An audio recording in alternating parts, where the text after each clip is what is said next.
Customer service, done right, can be your company's single biggest competitive advantage. Welcome to the Customer Service Revolution. Join customer service authority and best-selling author John DiJulius as he interviews leaders who are revolutionizing their industries.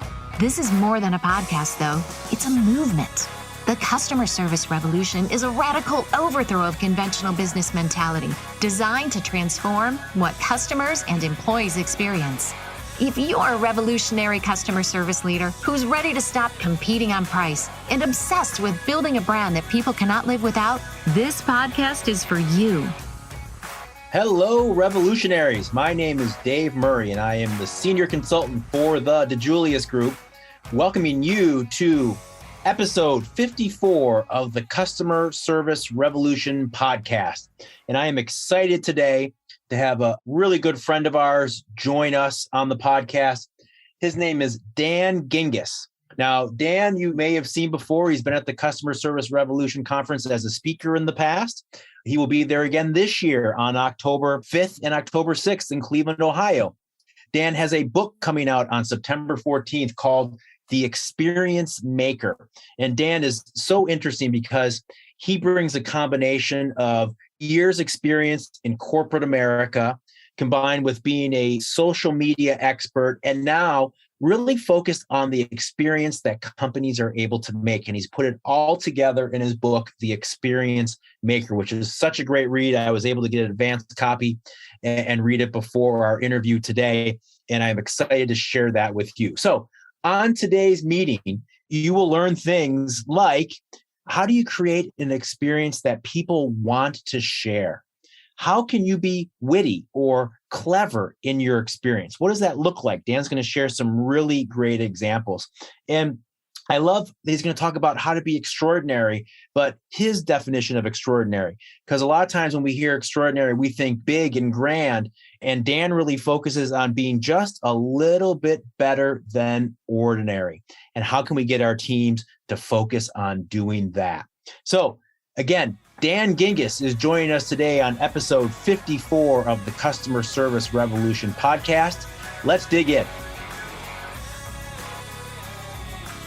Hello, everyone. And as promised, we are here with Dan Gingiss today. And as I mentioned in the introduction, Dan has a lot going on. Dan, thanks for taking the time to join us. You're coming back to the Customer Service Revolution again this year. You were supposed to be there in 2020. It didn't quite happen. We didn't have it. And now we're back together in Cleveland, Ohio, October 5th and 6th of 2021. You will be there. And you have the new book coming out, which thank you again for the advanced copy. I loved it. It was so great. And I know you're going to be talking a lot about it at Customer Service Revolution Conference. We're going to talk a little bit about it today. I'm excited about that. Dan, thanks for being here. How are you today? I'm great, Dave. Thanks for having me. I cannot wait for Customer Service Revolution. I attended it back in 2019 and absolutely loved it. Maybe it was 2018 at this point. Maybe so. But I absolutely loved it. And true story, I spoke at that event as well, but I was on one of the side stages in kind of a breakout. And I told your boss, John DiJulius, at the time that one of my career goals was to speak on the main stage at Customer Service Revolution because, man, it is such a cool stage and he does such a great job with all the production. And so I am super excited to be doing that and realizing a career goal. Well, we're thrilled to have you. Again, your content is fantastic. It always has been. And what you've put together in the new book, The Experience Maker, is fantastic. It was a great read. Really, really enjoyable. When's it coming out? I know I had an advanced copy. When's it hitting shelves? September 14th. It is available everywhere. So really just around the corner. We're less than a month away as we sit here and record this today. We're also really, really close to the Customer Service Revolution Conference. So I just wanted to touch on that before we dig in too deeply into our conversation. So the Customer Service Revolution Conference in beautiful Cleveland, Ohio is October 5th and October 6th. We do still have some tickets left. It will be a great environment at the Cleveland Convention Center. It's so great to get people back together. We're working with the convention center to make sure that we're following all protocols. It will be safe and sound, but great to have that energy of people together in that fantastic community that makes up the Customer Service Revolution. So again, check out our website, customerservicerevolution.com, if you still need your tickets. And again, it's October 5th and 6th in Cleveland, Ohio. That's 2021. And we can't wait. But now let's dive back into episode 54 of the Customer Service Revolution podcast with our guest, Dan Gingiss. So Dan, I want to jump right into the book, and I really like how it's broken out. You really put things there in an order where it's easy to understand. It makes perfect sense, easy for a reader to follow, easy for a reader to go back and say, you know, I can do this in my business or my department, and kind of follow how you've laid that out. I wanted to talk to you about one of the things that really stood out to me, and that's your acronym of WISE. And so I was wondering if you could take our audience through a quick overview of what WISE is all about when it comes to being an experience maker. You bet. And I appreciate you pointing out that it's an easy read. That's very intentional. First of all, I don't have a thesaurus. I don't like using big words. I like writing how I talk, and never have, by the way. Even back in the SAT days, I was never really good at the fancy vocabulary. But one of the things that it was really important to me in writing this book was using the experience that I've had in corporate America, 20 plus years doing this stuff as both a marketer and a customer experience guy. And so every example that I share in the book goes through the filter of having to be simple, practical, and inexpensive, because I know what it's like to have to get legal approval or to go get budget or to go ask your boss or whatever it is, all the red tape that goes on. And I want to make it easy for people. And I want people to read this book and see the examples and be inspired to go back to work and say, we could be doing this at our business right now. I don't need permission. I can already do this. I don't even need budget. I can just do it. And so the WISE methodology is about how we create experiences that people want to talk about. And this is the marketer in me, because word of mouth marketing is the holy grail. We know it's the most credible, authentic marketing that's out there, better than any other marketing channel we can use, is have other people talk about us. And so WISE stands for witty, immersive, shareable, and extraordinary. And these are 4 aspects of customer experiences that make them more remarkable. And remarkable is used as an intentional word here, worthy of remark, worthy of discussion or sharing. And now you don't have to use all 4 of these things in every experience. It's actually very hard to use all of them. But the more that you use, the more remarkable of an experience you're going to have. And I know you wanted me to walk through each one of them briefly. So let's start with witty. Witty is not about being hilarious. It's not about telling jokes. Humor obviously can be dangerous, and there's only certain brands that really have permission to be that kind of humorous. Witty is about being clever. It's about using language to your advantage, and it's about refusing to be boring. I got to actually present to a group of lawyers recently where I got to drop the line, there's no law that says you have to be boring, but and, and it's true though. It's true. Just because you're sharing even something like legal disclaimers with a customer, they don't have to be boring. They just are. And so every time we have an opportunity to communicate with a customer, we should be taking that opportunity and saying, how can we be different? How can we not be boring? How can we have a little bit of fun? That's going to help us stand out in a witty way. Immersive is about creating experiences that affect the emotions and that get people really feeling the experience. And also it's about consistency. I know because you work with so many companies, Dave, that you see all the time when we have an experience when we have a handoff in the experience that we get moved from one part of a business to another, there's often a very complex, uncomfortable moment there where that transition happens, because sometimes it even feels like you're going from one company to another, right? You're going from the salesperson to the customer success person, except you made the decision to buy because you liked the salesperson, and now that guy's gone and you got to go meet somebody else. These kinds of transitions happen all the time, and they're very sloppy and they affect the customer. And so being immersive is creating this consistent, fluid experience that we can feel emotionally. Dan, I want to stop you at the midpoint here, because another thing that I wanted to mention to our listeners that I enjoyed so much about the book is you share so many great case studies, or really just storytelling. So you talk about what witty looks like, you talk about what immersive looks like, but then you give real world examples of what companies have done with just that. So again, it's not only telling people what to do, it's showing them how to do it with those examples, because people can relate to those stories so well. And one of the things that really stood out to me going back to witty was the Drizzly example that you used. Drizzly being the alcohol purchasing app that's become pretty popular over the last year or so.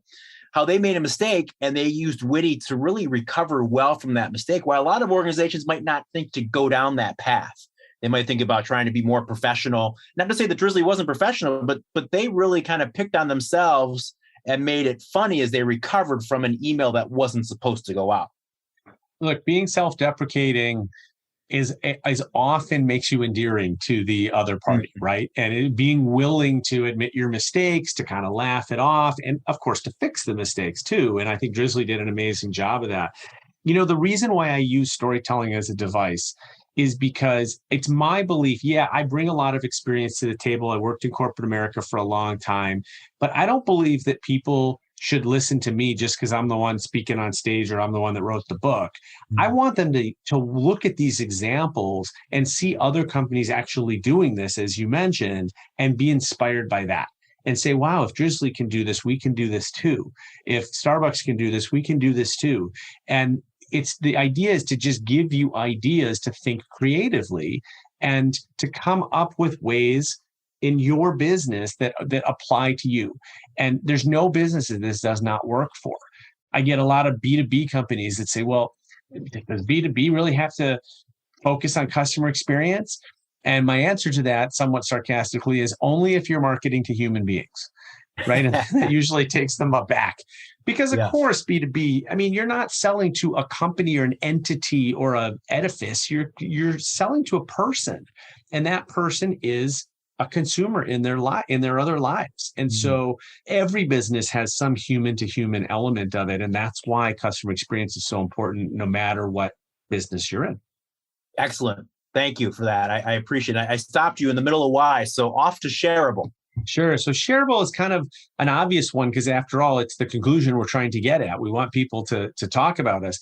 But shareable does require some subtlety, right? The more we ask people to share, the less they are willing to do it. As a friend of mine likes to say, if you have to tell someone it's a selfie spot, it probably isn't a selfie spot, because the whole idea of a selfie spot is it's spontaneous, right? So, follow us on Instagram and share this using our hashtag and tag us and blah. No one wants to do that. They want to share authentically and naturally. And so what shareable is about is either creating that nudge, or it's about creating an experience that is naturally shareable, that is going to get people to share. And you do that intentionally. That doesn't happen by accident. And so there's some great stories, again, in there of companies that have done that, where there is a part of the experience and they know that is when people are going to pull out their camera and take a picture and share it. And that it's designed that way, but they don't have to tell them to do it. And that's the beauty of it. Because if you make it the customer's idea, they love it. If you tell them and try to force them to go follow you on some channel and post, they're not interested. And then finally, extraordinary. And this is the one where sometimes people get a little afraid that, I'm going to suggest something expensive. But remember, my filters are simple, practical, and inexpensive. So extraordinary simply means a little bit better than ordinary. And unfortunately, the vast majority of experiences that we as consumers have with companies are average or ordinary or so-so or meh, as the millennials like to call it. And nobody shares that kind of experience. So extraordinary is about how do you take the vast majority of your experiences that are just on par, or just average, and lift them just a little bit, elevate them so that they stand out. And it's not that hard to do that, because you're not looking for, a private fireworks show with Bruce Springsteen playing live in the background. Yeah, that would be extraordinary, but not many companies can afford that or make that happen logistically. So I'm talking about just taking ordinary and making it a little bit better. And the shocking thing is, you're going to stand out that way.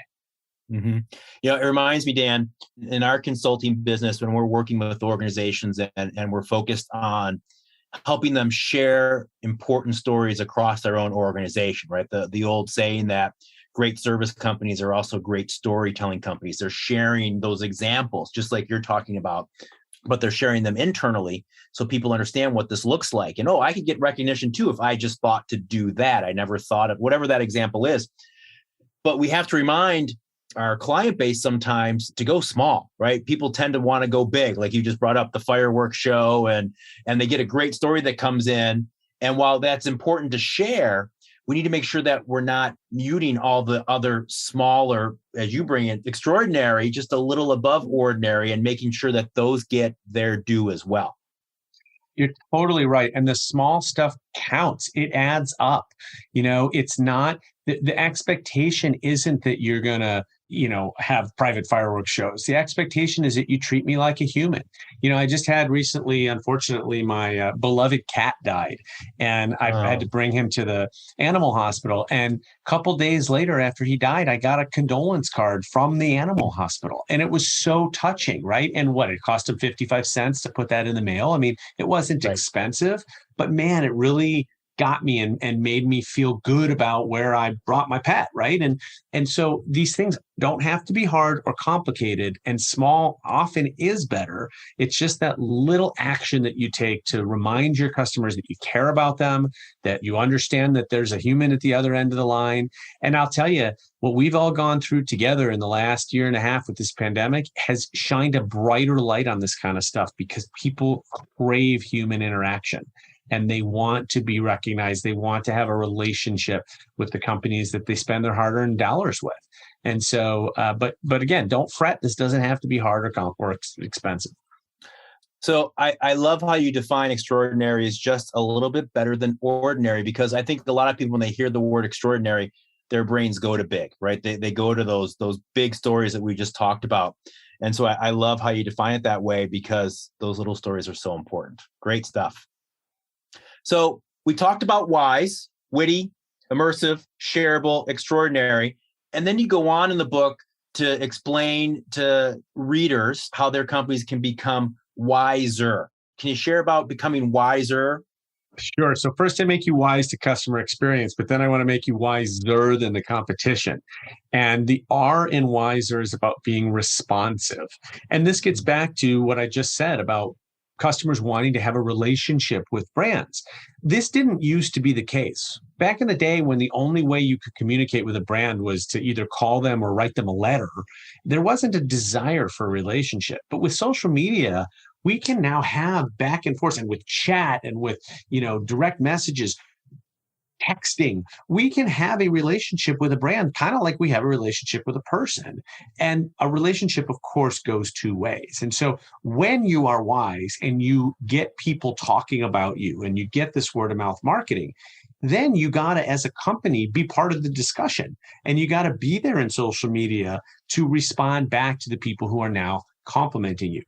I love going into a contact center. I know you guys spend a lot of time in contact centers too. Ask any contact center agent who's been on the phone their whole career how many times they picked up the phone and had someone on the other line call to just say how great of a job they're doing, right? And they're going to laugh at you. It never happens. But in social media, it happens all the time. We have so much brand love out there. And what's going on is that companies are ignoring this. And that's so dangerous, because these are your best customers. They're using up their social capital to bring light to your brand and why they love you. If I got off the stage at Customer Service Revolution and someone came up to me and said, man, that keynote was amazing, and I just kept walking past them, I don't think that would go over very well. But that's what brands are doing on social. So I teach how to be responsive and really how to continue that engagement in social, especially because it's such a great way to lock in that loyalty. I'm just thinking, as you're speaking about that, Dan, as a consumer and as a person that travels a decent amount like you do, as COVID was coming in, I had to cancel a lot of flights, change flights, all those things. And I did notice that the airlines in particular, maybe they were a little slow to the game, but the airlines typically have adapted to text pretty well and as a communication method. And in my text interactions with them, not only do they use their own platform, but it syncs up to my text. So it's in with my other text. I don't have to go to them to find it. It comes to me where I am. But I noticed that they have been doing a really nice job of humanizing and being there and being responsive using that communication tool. For sure. And I'll give you another secret too. My first stop is usually direct message and Twitter. I don't go public if I'm having an issue or if I have a question. I go to direct message. They're usually very fast and they're appreciative that you're using a private channel. So they treat you really well. And I find it's really fast. I love that I don't have to sit and wait on hold or, in a live chat, wait where you see those three dots and you're waiting for the agent to type and whatever. I just want to leave my question and come back and get the answer when it's convenient for me. And that's why Twitter DM or SMS, as you mentioned, are really growing channels because it's easy for both sides. The other thing that stood out to me is, and again, just as a consumer, not anyone who's any knowledge of how they did the training, but it seemed to me as a consumer and someone that kind of lives in customer experience, that a lot of organizations are treating this as a separate communication channel and doing some separate training. As we all know, you can't just take your best phone representative in a call center and say, hey, you're on email now, or you're on text now, and expect that to work as well as you'd like. True. And the one warning I would ask companies to heed, though, is to be careful about different levels of empowerment. You want the same training. You want everybody to be just as knowledgeable about your products and services. But what happened early on in social is that social teams were more empowered than the other channels. So because they didn't want people to come, they wanted to quiet people who were bringing complaints publicly. But the problem is that trains people to go to social in the first place. Hey, I'm going to get a better answer if I just, shout really loud on Twitter than if I call. So I'm going to go do that. Well, we don't want to encourage people to do that. So make sure that your agents are all empowered to solve problems, but in the same way. And, if you give them a budget, give them the same budget. If you give them certain abilities to approve or make exceptions, give them the same across channels. Otherwise, you're going to teach customers the wrong thing. Yeah, that's a great message. A lot of organizations I know went to social as the be all end all and have all the answers. And, sometimes you even wind up people internally going to those people to get answers because they know they've gone as far as they can, but the person down the hall can help their customer a little more. Absolutely.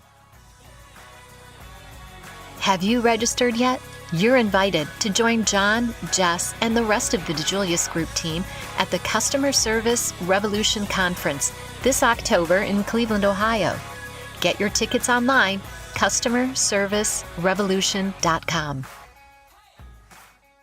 So far, as we go through the Experience Maker book that's coming out in September, we talked about how organizations can become wiser. And then you have a very interesting chapter on removing friction and really focused on customers' ease of doing business with you. So I'm wondering if you could talk a little more about that. Yeah, that was one of the things that really was eye-opening for me when I led digital customer experience at Discover Card. I was in charge of the website, 50 million logins a month, hundreds and hundreds of pieces of feedback through our survey mechanism every single day. Just so much going on. It's like, where do you even start? And one of the things that I learned was to watch what customers were doing and see, what were the most popular things? Why did people come to our website? What do they want to do? And what we learned through looking at that data was that the number one reason that people came to the site was to look at their most recent transactions. Well, it turned out that we were not making that very easy. There were, 2 or 3 clicks to get to that. And we just asked the question, well, what if that was the first thing they saw when they logged in? What if we just had like a Facebook feed kind of thing where right there on the homepage, you have your recent transactions? Well, we implemented that, and then something absolutely amazing happened that would make Jeff Bezos, if he doesn't have hair just like I don't have hair, but if he had hair, he'd pull it out, which was that as soon as we made this change, we saw tens of thousands of customers log in, not click on anything, and log back out. Now, to Jeff Bezos, that's called bounce rate, and that is horrible, right? Because we want people to click on something and put it in their cart and buy.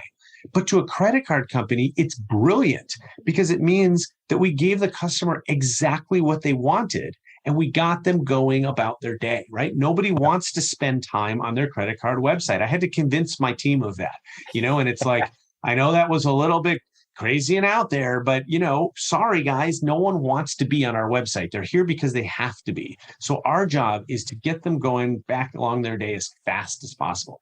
And not surprisingly, our satisfaction scores skyrocketed. So yeah, our bounce rate, quote unquote, went up, but we didn't care about that. We cared about satisfaction, and we made customers so happy because we just eliminated the friction. And it is remarkable how many times in your business you are putting up barriers and friction between the customer and them accomplishing their goals. You may not be doing it on purpose, but they're there. And so looking for those spots and looking, I always say, if something takes 3 clicks, figure out how to make it 2. If it takes 2, make it 1, or do it, discovered it, and make it 0. And you will make people so much happier and more satisfied because you're just getting out of their way. It reminds me of a conversation I had a long, long time ago in a previous position back when I was doing marketing and sales for the Boston Bruins hockey team. And we were focused, like everyone else, on trying to improve web sales. Everyone wanted web sales because the cost of the sale was so much less for the organization. And we had a similar conversation where we said, we're trying to push everyone to the web, but why don't we just have a big red button that says, buy tickets here, right? It was so many pages deep once you got to the website to actually purchase those tickets. And I think you're absolutely right. Organizations just need to look at it and ask themselves, how can we simplify this? It makes me think a lot of phone trees too. When you call into an organization and maybe they have up to press 7 or up to press 8, and is that really helping the customer at the end of the day? Or is it really just helping you kind of catalog where they need to go? And sometimes they're going to the same place. It's just helping the rep know what's coming. And so are you helping your customer, or are you trying to help yourselves? And if the answer is help yourselves, you might need to rethink that. Totally true. And I'll give you a fun fact that's not in the book. The reason why credit card companies' choice number 1 is always to hear your balance is that actually is the most frequent reason why people call. And so many, many people call knowing they're going to hit 1. They hear the recorded message about their balance and they hang up. And that's kind of what the credit card company wants, right? But yeah, those things have gotten completely out of control. And I actually published a blog today about waiting on hold and why every hold message uses exactly the same language. Your call is very important to us. All representatives are busy helping other customers. Like, who wrote this language, and why does every company on the planet use it? Why does every company on the planet have menu options that have changed, Dave? Like we're just changing them every single day. So listen closely, Dan, because they have changed. Exactly. And so I talk about in this blog, again, it's a communication channel. So it's an opportunity to create an experience where one doesn't exist. Here's a crazy idea, and you can steal this if you know how to do it. I don't, but I'm sure it's doable. Why don't we offer people a choice of what music they want to listen to while they're on hold? Press 1 for jazz, press 2 for classical, press 3 for 80s pop. I mean, we got the technology. If you're going to put me on hold, at least let me listen to what I want to listen to. Yeah. That's a completely different experience than what I'm used to going through. I think people understand. Nobody likes waiting on hold, but people understand companies are having trouble right now. They're having trouble hiring. I mean, man, I called my airline the other day. It was literally, I chose the callback option. They said, we're going to call you back in between 2 hours and 8 minutes and 2 hours and 47 minutes. Like, are you kidding me? That's how busy they are. And so we still got to make that waiting portion into, a more comfortable, happier experience. Yeah, I had a airline call about maybe a month and a half ago now, and the quoted wait time was 4 hours and 20 minutes. Yeah, I mean, I hope nobody waits that long. Right. So you see those memes on the internet of the people waiting on hold and they've turned into skeletons because they've been there so long. Yes. So let's stick right here, because you have a chapter on call centers too, and how this affects call centers and the future of call centers. So what do you think the future holds for contact centers? Well, I think one of the biggest things that contact centers are seeing now post-COVID or almost post-COVID is the fact that we've all figured out how to work from home. And that presents a lot of really cool opportunities for contact centers. I think the biggest of which is being able to recruit talent from anywhere. So many contact centers have been beholden to the small city that they live in, and they got to get all their reps from right there. And I know Cincinnati is a big call center town, and Phoenix and other places, Utah, Salt Lake City. And it's like, how many people could possibly want to work in a call center in these cities? And now you have the opportunity to recruit people from almost anywhere. I think that's a really big deal.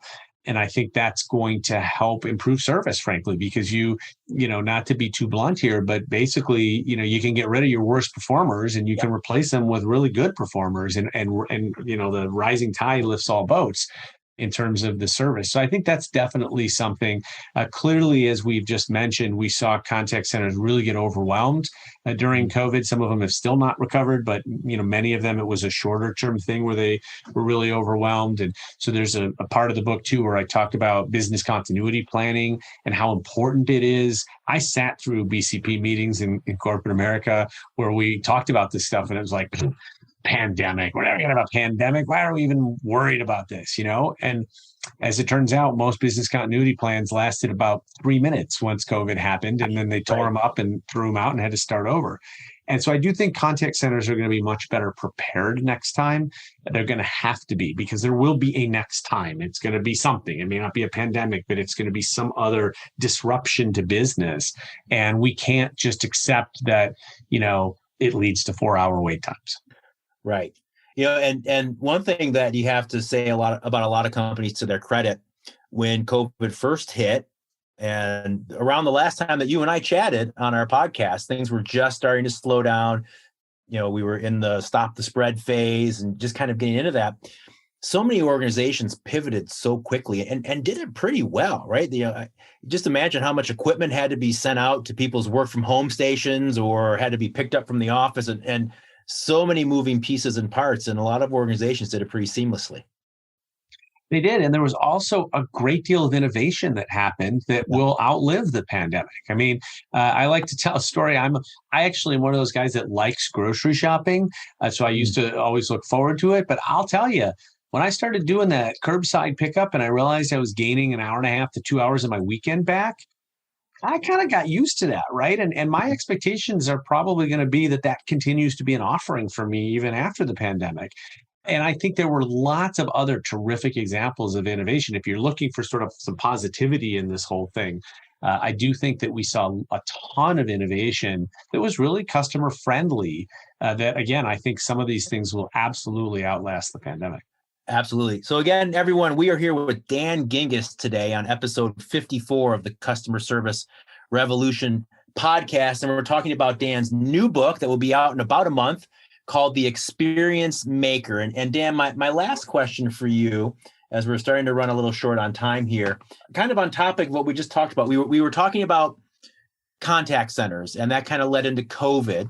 And your last chapter 15 of your book, is titled COVID-19 and the Future of Customer Experience. So let's take it out of just the contact center. Let's just talk about the experience in general in this post-COVID world. What are your views?